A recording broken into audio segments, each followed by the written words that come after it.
Welcome into the Sports 2.0 show. I am your host, Alec Busse. Happy to be joined by the one and only Tanner Kern and, of course, Erik Neff. We've got some good Midwest representation here with Erik and I. We've got a good show, mostly focused on the NL Central. But before we get into that, how you guys doing? How are we doing on this fine Wednesday? I mean, I'm doing good. I had to wear my Boston Red Sox gear because I knew I was with two NL Central guys, so decided to show up with the Red Sox gear on. I'm doing good, though. Anytime I can take a little time out of my day, my busy day, and talk baseball, doesn't get better than that. Erik, how you doing? Tanner, I'm just smelling the cigar. Do you know what it reminds me of? Little Fort Lauderdale? Fort Lauderdale, baby. Let's go back to Florida and have this show again, buddy. You gave me this. This was a gift from my good pal Tanner Kern. Nice little cigar, nice little Rocky Patel 7-year age tobacco. But I'm feeling great, as you can tell from the cigar. You know, I'm gonna enjoy that later. The Cardinals won last night. I'm ready to roll. Yeah, you're kind of leading into it there a little bit, Erik. We're going to talk a lot of NL Central on today's show. But before we get into that, let's talk about the major headline across the Major League Baseball world. It's a sticky one. Of course, Sports Illustrated was kind of the one to really kind of make this news huge in the last couple of weeks with their investigative reporting on the stickiness across baseball and pitchers applying foreign substances to the baseball to increase their spin rates. Obviously, Pelican grip is one of them. Spider tack is one of the most prolific ones used, I guess you could say, by MLB pitchers. And Major League Baseball officially sends the memo out yesterday, according to Ken Rosenthal and Jeff Passan of The Athletic and ESPN, that pitchers are no longer going to be able to use this stuff. And in the last couple of days, past week, we've seen batting averages across the sport kind of go up about 10 or so points. We've seen runs increase. Guys, where are you at with this? We saw Tyler Glasnow make some comments yesterday, obviously one of the better pitchers in baseball for the Tampa Bay Rays. What are your guys' opinions on this? Tanner, I'll let you start. I mean, I think it's something that has to be done whenever these foreign substances become performance enhancing to a point where we're seeing spin rates through the roof. Something's got to be done. So I do credit Rob Manfred there. I think there are some flaws in his policy. I think it puts way too much pressure on the umpires. I mean, how are the umpires supposed to know who has the spider tack or who has the pine tar on their glove or whatever? Because if a ball goes to third base and, you know, he takes a little pine tar off his glove, rubs on the baseball, throws it back to the pitcher, how are you going to prove that? So that's one thing. I think it does have to be done, though. I think Glasnow's comment the other day was a little bit insane, where he, said he might have tore his UCL because he didn't have spider tack on the ball. But again, I don't know. I'm not pitching in the show. I'm here. I'm a little writer, blogger, commentator guy. So I can't say that about Glasnow. But overall, I think good move by Rob Manfred. Just didn't like how he maybe handled it totally. Erik, what do you think? I'm not gonna lie, I absolutely hate this move by the MLB, and it's not for what's actually in the rule. It's the timing. Mid-season, I don't like that. And as you said, the spider tack. Maybe let's police the spider tack. Like I'm down on that. I mean, I've seen some pretty crazy stuff on that stuff. I mean, it's what Olympic weightlifters use to hold on to the weights. I'm told. I'm just learning about this stuff as many people are. But okay, let's get rid of that. You know, I've seen guys hold a baseball with one finger, just, holding it up like this with a little bit of that stuff on their finger. So that's pretty crazy. Tanner, you said something about seams even being like ripped out of baseballs and just crazy stories about this stuff. So let's police that. Sure, that's obviously increasing spin rates. However, guys have been using some combination of sweat, rosin, and sunscreen for 100 years in this game. And it does help you grip the fastball and the breaking balls without necessarily upping your spin rate. It helps you not throw, 95, 96 off a dude's face, to be honest. If it's something like that can give them a little bit of control, even pine tar, I'm not even opposed to pine tar because the hitters use it. I don't understand why the hitters can use it. The fielders can put a little bit in their gloves, but we're just going to say this one guy can't use it on this one hand like that. I think that's silly. The real foreign substances like spider tack that don't belong on a baseball field, I'm all about policing that somehow, however you do that. However, I do not like you can't wipe your sweat or the back of your neck or, I don't like that. And I don't know how it's going to be policed, and I don't know how they would ever police that fairly. So we'll see what happens moving forward. I'm not a fan of them instituting this midseason though at all. Yeah, guys, I think what makes this conversation so interesting and maybe so frustrating for a lot of the players in Major League Baseball is that a lot of them don't have a problem with pitchers using some sort of mixture of sunscreen and rosin to help gain a better grip of the baseball. I mean, that's something that, like you said, Erik, has been used for a long time. And I mean, I read something yesterday that one suggestion Jeff Passan got yesterday from, I believe, a current player, maybe position player or pitcher, I forget exactly what it was a pine tar on the back of the mound or a pine tar rag, I should say, instead of the rosin bag, or maybe both on the back of the mound, just so pitchers have that little extra grip that they currently don't have on the baseball. And how silly is it that we're able to have crazy devices like our cell phones be able to do amazing things, but Major League Baseball struggles to find consistency every single year, it seems like, with baseballs, and they're not the same, and they're not able to find a way to make the ball just tacky naturally so pitchers can have a more natural grip. I mean, we're still using this mud from the New Jersey River or the Maine River, whatever it is, to make balls tacky. I mean, we've all touched balls from a Major League field, I'm sure, and those things are still slick, and we're not throwing 95. I mean, Tanner, you might be throwing 95 over there. I don't know.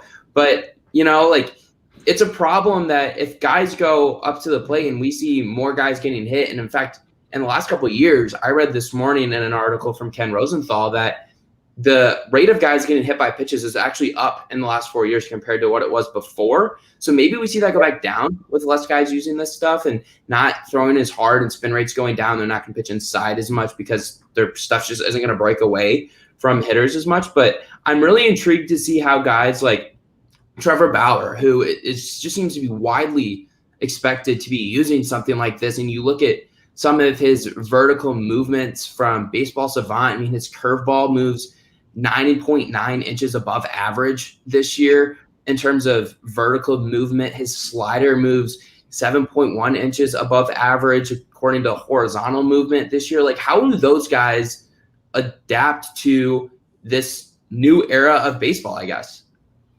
Yeah, I mean, it's going to be an adjustment for him, obviously. But that's part of the game. You got to adjust. You're a professional baseball player. That's what you do. I would say with the spider tack, with the foreign substances, Rob Manfred, and I'm not saying Rob Manfred's the issue, but baseball he is. Baseball has been so inconsistent with their rulings, like you said earlier. And the thing is, we're trying to figure out how to grow the game, right? And speaking of Trevor Bauer, this is a perfect segue into that. We're trying to figure out how to grow the game. Rob Manfred thinks if the average goes up, 20 points, we're going to grow the game. That's not the case. We need to work on fan interaction, all that stuff. Besides, not just work on, trying to have hitters hit the baseball, move the mound back a foot. Moving the mound back a foot is not going to grow the game. We need to interact young people like Trevor Bauer does on YouTube. I know I'm going off topic here, but this is the whole thing. Rob Manfred's trying to make a point, and it's not working. I agree. I mean, you've got to market your sport. I mean, how many commercials do you see with NBA players and NFL stars? And I know that's like a small, silly little thing, but it's not. It puts their image in your head all the time. And Mike Trout, how many national commercials has Mike Trout been in the 10 years that he's been the best player in this game?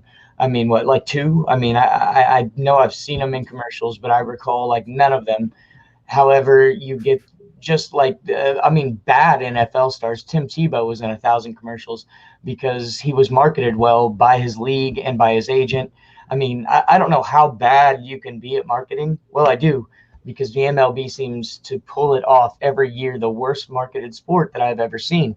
And Manfred has done nothing but, I think hurt the sport since he's taken over as commissioner. I mean, the rule changes and his lack of moving the game into the future, he's keeping it stuck in this era that nobody wants to be in.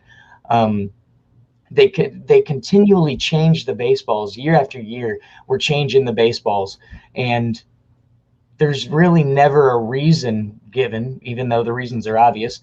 You're either getting home runs or strikeouts anymore, which is something that I do think that with this new rule, maybe small ball comes back. Pitchers, with their spin rates down, they're going to be afraid to throw the ball up in the zone. That's just going to innately happen. Without that high spin rate, you can't throw that high fastball anymore. It's going to end up in the seats more often than not. So you're not going to be able to elevate the fastballs as much. You're not going to be able to throw into lefties as much.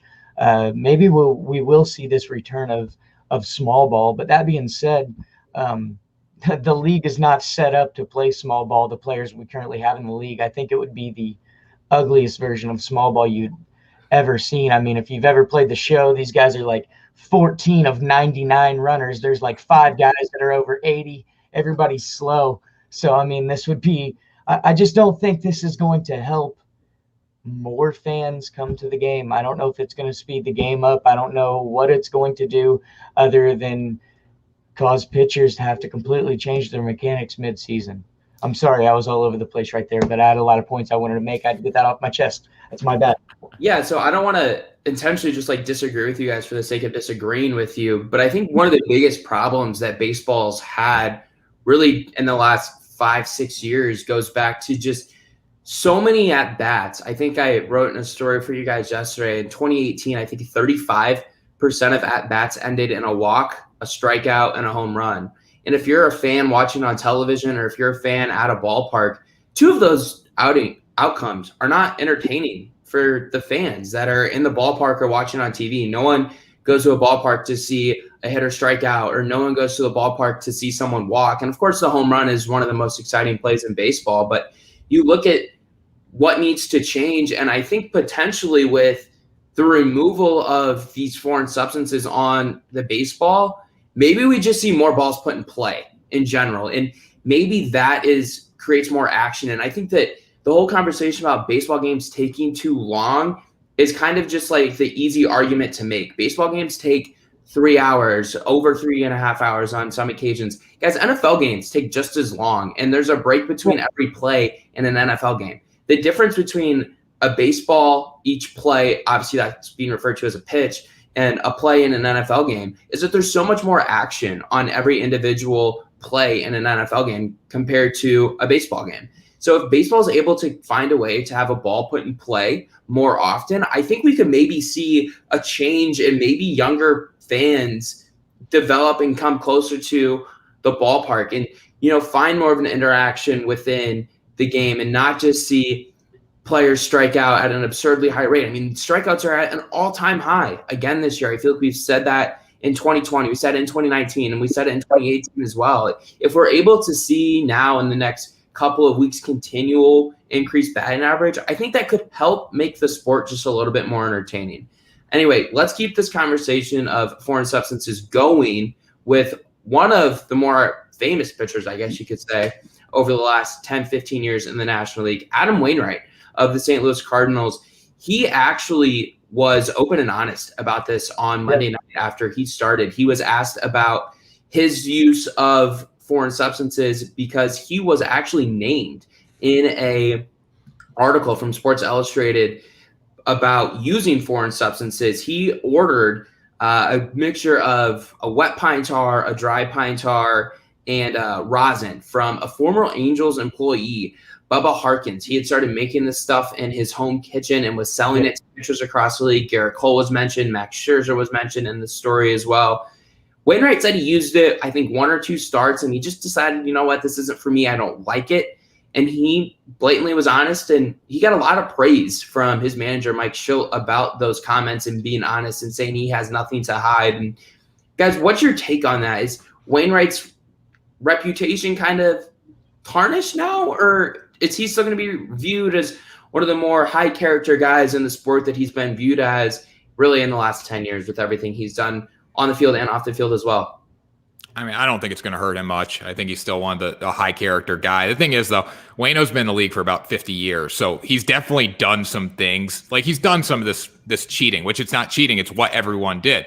But Waino has used substances on the baseball. There's no doubt about that. Every pitcher in the league has used something on the baseball to get a good grip. So, no, I don't think the comments destroy his reputation at all. I think it's great he came out and said that. But on the other hand, Waino's done some stuff too. It's all these pitchers have, and that's why I think on Monday it's a clean slate, and we're just going to move forward and see what happens with the no tack on the baseball rule. Erik, you have anything you want to add to the Wainwright situation? I do like that we're not looking into the past to see who has, previous offenders and trying to punish guys now. I'm very glad that like Tanner said, it's going to be a clean slate moving forward. That is one thing I do like about the rule. But with Waino, I'm very biased. This is one of my top 3 players of all time. I've loved this man since he struck out Carlos Beltran in 2006 NLCS. I've been in love with this man. So I'm very biased, but, as you guys just said, very high character guy, was very upfront about him using these substances, said, he gave him a shot, and he basically said they didn't do much for him. He couldn't see much of an effect. He wasn't getting much of a better grip. He also said that he'd tried a sunscreen rosin combo, which is I'm sure what his go-to is, because that's what every pitcher does. Basically, every pitcher that's not using pine tar or this spider tack, I'm sure is going to the rosin bag and going to their neck for sunscreen or whatever the case may be. So I'm sure that's everyone's go-to. Like I said, that's the one thing you kind of hate to see get policed, because who really cares about the rosin bag that they literally set by the mound to use, and your sweat and some sunscreen on your neck. That's just some stuff that's getting on the ball. You're outside and baseball is dirty. I see, I don't really know what else to say about that. For some reason, we have to roll balls around in the mud of this specific river, and you can't touch your neck before you pitch a baseball. That's absurd. But yeah, I will say that Adam Wainwright, he pitches for the St. Louis Cardinals, who are very bad at baseball right now. And I'm kind of upset that you would even bring that up, Alec. We did win. We're coming off a win. Excited about that. We're very bad at baseball. The NL Central is no longer ours to be had. So let's transition this over to the NL Central. Obviously, in the last really week and a half, 2 weeks, we've seen a shakeup in the standings. We've seen the Chicago Cubs and Milwaukee Brewers really kind of take off here since the start of June. The Brewers and Reds are currently tied in first place with a 38-29 record, both losers of their last 2. The Cubs are on the road right now playing the Mets, and Milwaukee's at home against the Cincinnati Reds. Guys, where are your kind of thoughts right now with those 2 teams at the top of the division? We've seen the Cubs really do well against teams over 500 here in the last couple weeks. They're currently 6-4 in their last 10, took a 3-game set against the Cardinals this past weekend with a sweep. The Brewers have done it a little bit differently than the Cubs. They've obviously been playing teams that have been under 500, and they've capitalized and won 7 of their last 10. Guys, where are you at? Obviously, 2 teams that are constructed a little bit differently. Cubs pitching probably isn't their strong suit. They're going to be looking to add an arm if they decide to buy at the trade deadline, whereas the Brewers' offense is just not one of the best right now in Major League Baseball. Yeah, I'm all in on the Cubs right now. I look at the Cubs, especially with this foreign substance rule that's come into play. How's the Brew Crew winning games? Pitching. That's it. Offensively, they really haven't found a rhythm at all. Occasionally Christian Yelich comes through with a nice little bomb, but they have not won that way. They've won with pitching. The Cubs more well-rounded. Cubs were a good team going into the season. I didn't think they were going to do anything, but you look at it. You got Rizzo, you got Bryant, you got Javi Baez, you got Wilson Contreras, you got all these dudes that can hit the baseball. And at the end of the day, offense is going to win, especially with the spider tack rule. You're telling me Corbin Burns hasn't used anything on the baseball? You're telling me that whole staff hasn't used anything on the baseball? That could affect them down the stretch, and it could be the ultimate difference to send the Cubs to the postseason as the NL Central champs. But again, a lot of time will tell. One thing's for certain, though. The Cubs are not selling at the deadline. They are either they're buying, they're going all in for this season now. That's also a good thing about being in a big market like Chicago, is that I'm not sure if they wouldn't have had this hot run if they would have sold at the deadline, because they usually don't make intelligent decisions because they're the Cubs. But anyway, that being said, I kind of agree with Tanner there. I'm kind of all in on the Cubs right now. They've got, this combination of odd pitchers, some guys that are young. Then you've got Kyle Hendricks, who looks like it looks like I could take this guy yard, and somehow he just paints the corners every game and, gets those Greg Maddux style complete games. He hasn't pitched as well this season, but I have no doubt that he'll come around. Pitchers like that usually don't have as much of a fall off as your strikeout pitchers. So I'm kind of all in on the Cubs here too. The Brewers offense just really hasn't got it going. Tanner, you made all my points. Corbin Burns and Woodruff, if those two are guilty of using foreign substances and now they suddenly stop, that is going to be so detrimental to this team's future. And then you think about their bullpen with Hader. Man, if all of those guys are using the same substance and it's now deemed illegal, they're in a lot of trouble. That can be said about any team. It's just oddly the Cubs pitching staff, I mean, they're not good enough to be using foreign substances. Honestly, kind of like the Cardinals pitching staff. Like, I don't think if either one of those guys were using spider tack, then man, we are really, really in trouble the rest of the season because we haven't pitched well, with the spider tack. So it's going to be a rough rest of the season for the Cardinals. They can't figure out pitching, but I tend to agree. The Cubs right now, they really look like they're going to run away with this division.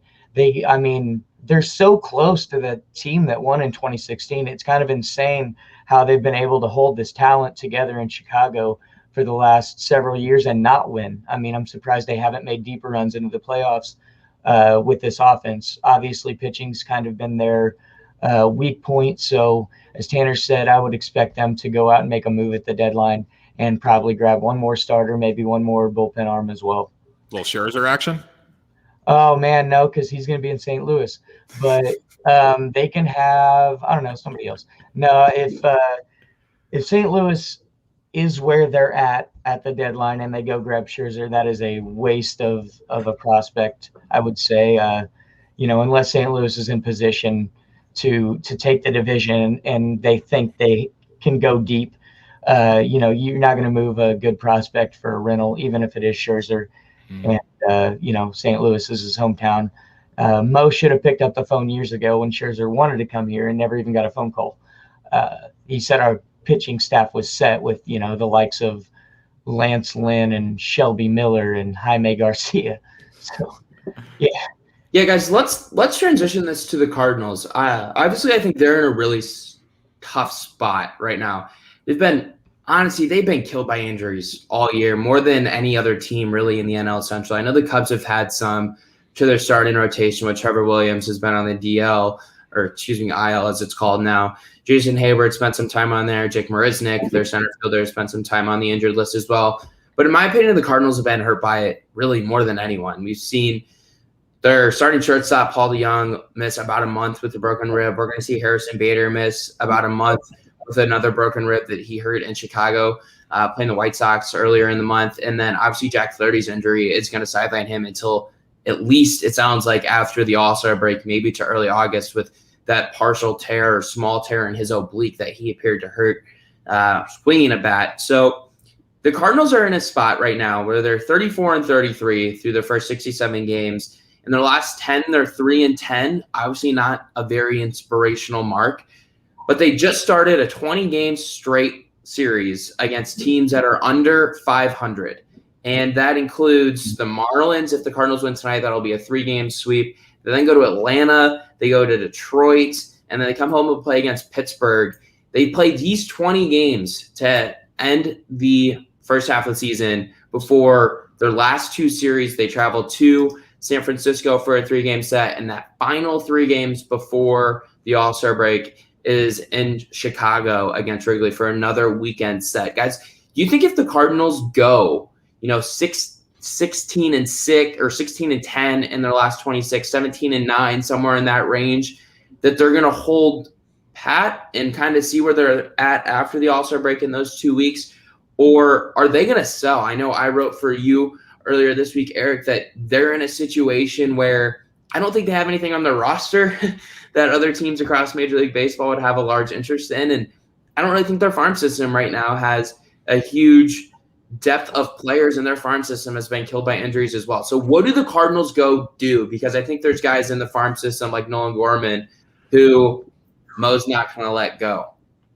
So, Eric, I'm going to start here real quick because I want to give you the mic to rant about the Cardinals and everything that's wrong with this franchise right now. But when you look at the Cardinals, I don't think they're going to sell. I don't think they have enough to sell. Also, they're not really going to buy. They're not in a position to buy. Why would they buy? They're not in it. If you take a healthy Cardinals team, they're still not. Yeah, they might win the NL Central because the NL Central is trash. But they're not doing anything in the postseason. Let's be real. And we play this game for World Series. You play the game to win World Series. And the Cardinals aren't winning the World Series. With everyone healthy, they need a few more pieces for sure. So, yeah, especially I don't think in the rotation and in the bullpen. Yeah. That's their biggest issue right now is that their pitching just doesn't have the depth, right? Yeah, I mean, Waino, you got Waino coming out number 2 behind Flaherty. Now Flaherty's hurt, whatever. Let's say he's healthy, but you got Flaherty, then Waino. Waino, I mean, yeah, he's pitched really well this year. I'm not going to lie. He's pitched really well, but he should not be a number 2. He's not at the age to be a reputable number 2 in the big leagues. No. So you really need another pitcher, especially when you look at some of these staffs in the National League. You look at the Padres, you look at the Dodgers, you look at the Giants. That's your competition. The NL West is your competition, and you do not have the pitching. You really don't have the hitting to keep up with a lot of those teams. So, Erik, I'm going to turn the mic over to you because I know you want to rant about the Cardinals, but I think you feel the same way I do about them not having the team to do anything in the postseason. Well, Tanner, I hate everything you just said so much. I hate it all, but it's all mostly true, unfortunately. The Cardinals are never really sellers, we're one of those teams that and it's the worst as a Cardinal fan. Middling to me is the worst, either tank and get some top draft picks or win. I hate teams that middle. Not that I'm all for tanking either. It's just middling that if you keep finishing around 15th in the majors, then you stay around 15th in the majors for years and years and years. And it's something I saw coming up as a Cardinals fan in the 90s was that we were never terrible, but we were never very good. And we just always stayed in the middle for like a decade there. And I really don't want to see another decade where that happens. At least over the last decade, we went from really good to just a slow drop off. But I will say, Tanner, to say we can't win the World Series, do you know what the Cardinals' record was in 2006? I was 9 years old then, so for 10. No, probably don't. Old. 83 and 81. Okay, all right. Well, yeah, 83 and 81. That's pretty crazy. I've always thought that's the worst record of any team to ever win a World Series. All right. Yeah, I'm going to counter. I got to counter you right now, Erik. Okay, here's the thing. You could be 83. You could have a terrible record this year, but 3 playoff teams are coming out of the National League West this year. All right. And you know what? That sucks. It's bad for baseball because Dodgers win the division, Giants play the Padres, they won game and then they got to play a 5-game series and whatever, one of those teams is out. So that does suck, but the Cardinals got to win the division to get in and they're not going to win the division. Sorry. I kind of agree. I'm not West for sure. They're loaded. I kept thinking that the Giants would come back down to earth and we could slide in on a wild card, and they just, the Giants are just an all around. They're a good team. They're not amazing anywhere. They're just really good everywhere. Yep. Guys, I don't know if I'm in that same group with you. I kind of think I'm a little bit different. I mean, you go back to earlier in the year when the Cardinals were a little bit more healthy, generally speaking. They were at one point tied with the Giants for the best record in baseball. I do think the Giants are eventually going to fall off. You just look at that roster. It's too old. They're eventually going to get hurt. They haven't experienced the injuries to keep all players that other teams in baseball have this season. And maybe they'll be lucky and they'll stay healthy all year. And maybe I'll be wrong, but I do kind of expect the Giants to fall off. And even if you are the Giants front office, you weren't expecting to compete this year anyway. And you know that you're not going to win the division because let's be completely honest here. The Dodgers are by far the best team in baseball. I mean, they have a plus 93 run differential, and they haven't had, in my opinion, their second best player for an overwhelming majority of the season, with Cody Bellinger missing the first month and a half, 2 months of the season with that hairline fracture in his leg. And now you lose Max Muncy, who's really been your best hitter all season. And I think the Dodgers are just about to get primed to just absolutely take off once Muncy comes back. And they are, they're taking off right now. I think they, I think they've won 10 of their past 10 or 9 of their past 10, but I don't know about the Giants. It's like you look at this team, it's like when are they going to cool down, right? We're asking that question, but we also look at the Braves. We say, okay, when are the Braves going to get hot, right? Well, when are the Twins going to get hot? We haven't seen that yet. I think the Giants go out, get a piece. They might get Max Scherzer at the deadline, and then this is their division possibly. Everyone can't have Max Scherzer. I'm just saying, one team's going to get Max Scherzer at the deadline. It's not going to be the Cardinals. That's what I'm saying. It's probably not going to be the Cardinals. All right. I will say that, as Alex said, this 20-game stretch for the Cardinals here, I don't count the Braves. I know the Braves are in here. I don't count the Braves in the under 500 category still because they can score runs, and that is something the Cardinals have lacked the ability to do. Even when our pitching was really good early in the season, you could see there were times when guys weren't leaving with dubs because we couldn't score more than 1 or 2 runs. You can't get more than 1 or 2 across. You're not going to win many games in this league. So the Braves are going to be scary for me coming up in this stretch.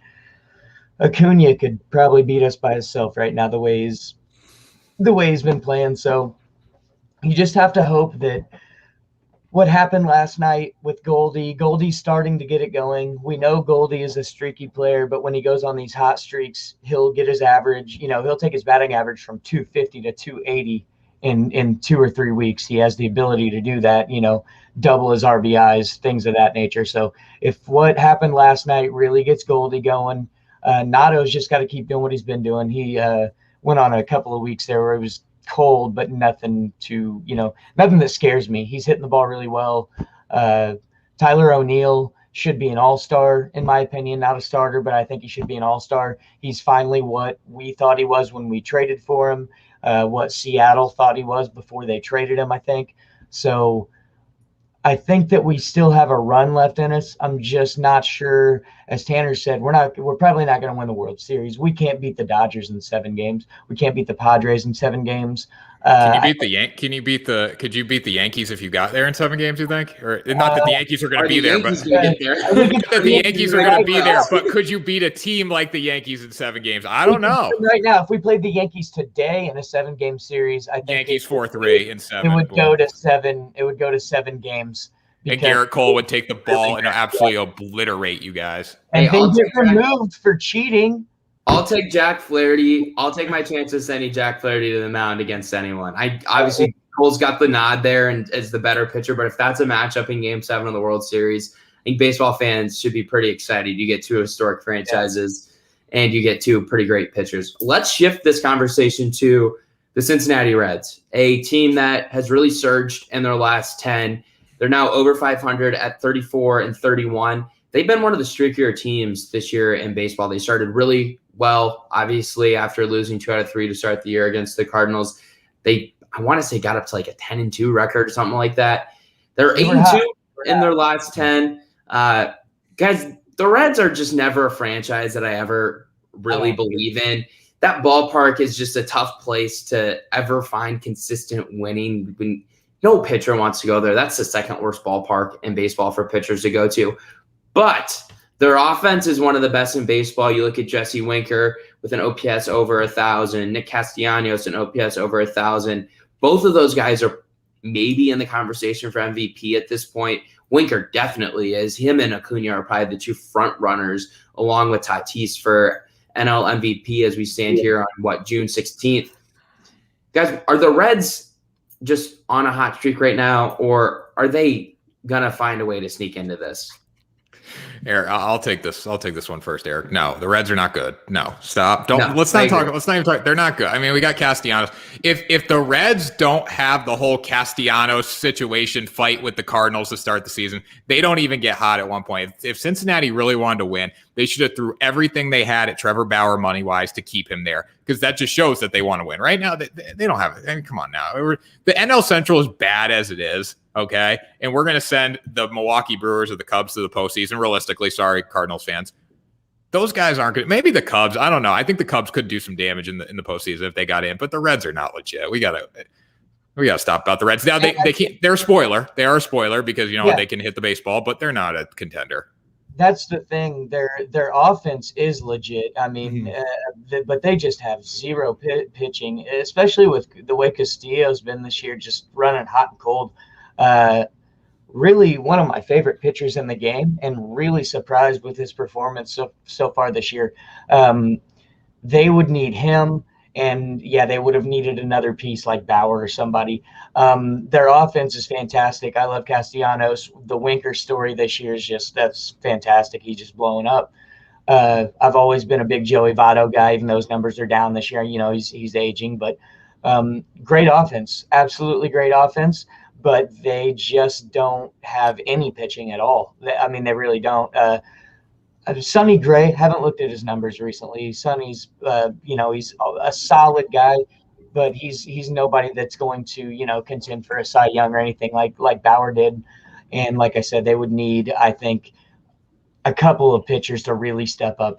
At the same time, if they could just get 2 starters to really step up, you could see another team that's similar to the Milwaukee Brewers, but maybe even a tad better, because the Brewers' offense is absolutely abysmal, and the exact opposite in Cincinnati. What I'm saying is, if the Brewers had Cincinnati's offense, that would be a team I would be afraid of. The Brewers' pitching staff, Cincinnati's offense.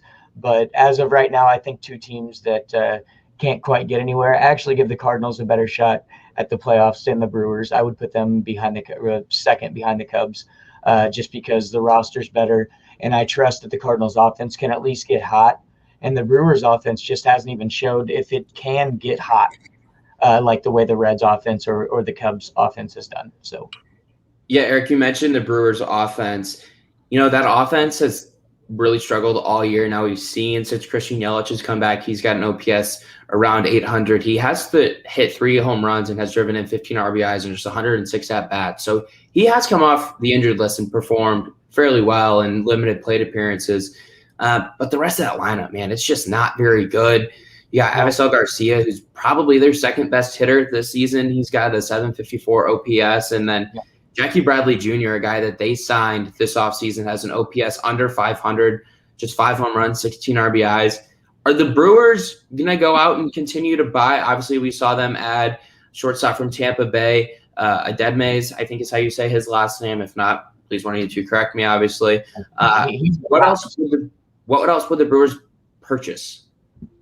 I think they need like a Trey Mancini. When you look at the market, there's not a lot available. I think Trey Mancini is probably he's a good selection there. You can play him. Probably play him. He played the outfield. He can play first base. So you got room for him. Jackie Bradley Jr. has been terrible this season. He needs to step it up, and he can step it up. He can get hot. Garcia has been fantastic. I've really liked watching him play. And Yelich, he's hitting well since he's come off the IL or the IL.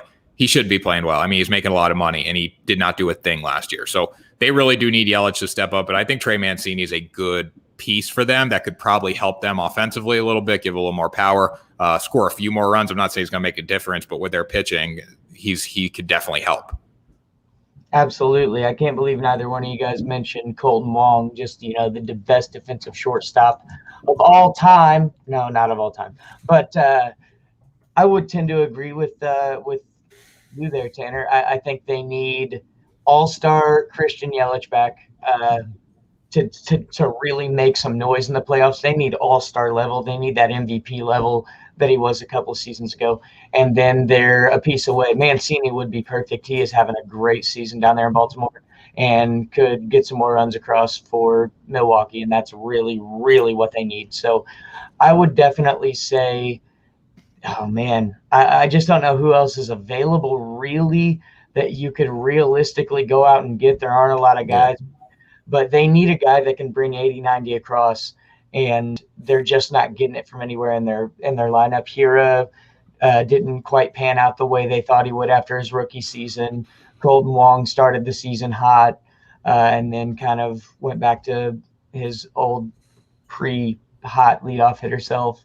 It just hasn't been Milwaukee's season offensively, which is kind of surprisingly because, I was such a Yelich lover. You always expect him to step up and be that MVP level guy. Maybe it's the back injury that's, kind of hampering that. I, for one, hope not, because I would love to see this guy come back and get hot. Kind of sucks being in the same division as him as a Cardinal fan. But, you as a baseball fan, you love watching great players play the game. So, guys, let's conclude this conversation with one of the more irrelevant franchises in baseball and a team that always seems to be selling, the Pittsburgh Pirates. We'll give the Pirates fans that are viewing something to kind of maybe look forward to come the trade deadline. I think Adam Frazier is a player, a middle infielder, obviously plays second base and outfield for Pittsburgh that might be interesting for teams come the deadline. He's a guy who's hitting .331 this season, just 2 home runs, 36 runs scored, 24 RBIs. He's not a guy who's going to hit for a lot of power, but he does get on base at a pretty good clip. He's got a .393 on base percentage. Guys, I think the White Sox might be a good location for him to land. Obviously, we see the Nick Madrigal news. He's going to be done for the entire year. You look at their needs in the outfield. Obviously, Frazier's going to be an upgrade over Billy Hamilton. Frazier's probably a defensive upgrade over Eloy Jimenez in left field. I mean, Eloy's obviously very inept in left field. He's very injury prone, and I don't even know if he comes back this year. But you might be able to slide some guys into more natural positions in the outfield if the White Sox were to make a move for Adam Frazier. Do you think that's a logical landing spot for the Pittsburgh second baseman and outfielder? Yeah, I mean, I don't know if Pittsburgh fans are really losing forward to that losing Frazier. I mean, they're going to get some pieces. I think Pittsburgh fans are probably focused on football season right now, honestly, for the Steelers, and also getting Jack Leiter in the MLB draft. That's it. I mean, there's nothing really to root for in Pittsburgh. And yeah, you talk about Adam Frazier going to Chicago. Chicago does need someone to replace Madrigal. They do need another piece, but I'm not afraid of Chicago in the American League because they just haven't played anyone. I mean, their division is so weak. They have such a weak schedule. Now I don't know who's going to step up and win the American League. I'm thinking maybe Houston. Who knows? Maybe Tampa, Houston. Yeah. But yeah, the White Sox need to replace Madrigal. But again, talking about Pittsburgh Pirates fans, they don't have anything to look forward to really in baseball season this year or ever. I'd like to see Jack Leiter in the show, but it's going to be a while.